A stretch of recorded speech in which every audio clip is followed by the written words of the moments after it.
ndopindira ndiri mumasimo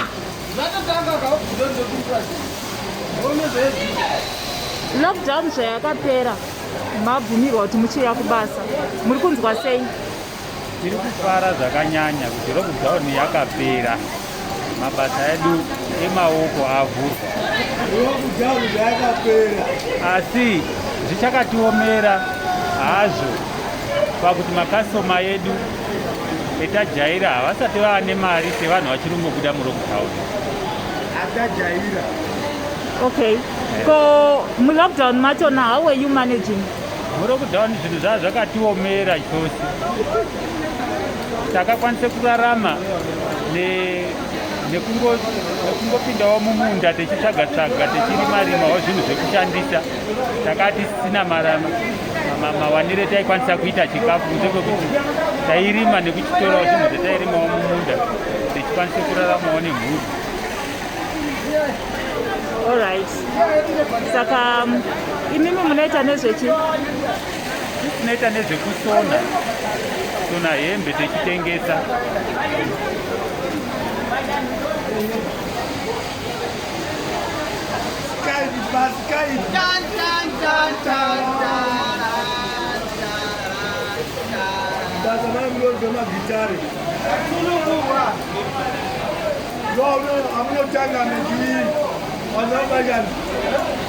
wanotanga itange programu yako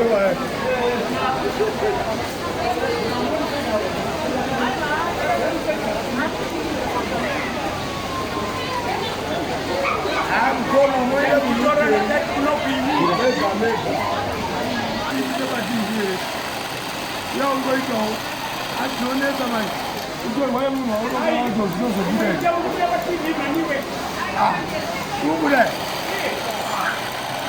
Saka jina basi. Tora ndana hizo.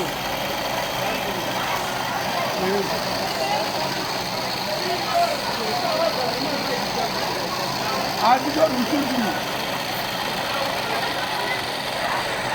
Babali. Babali.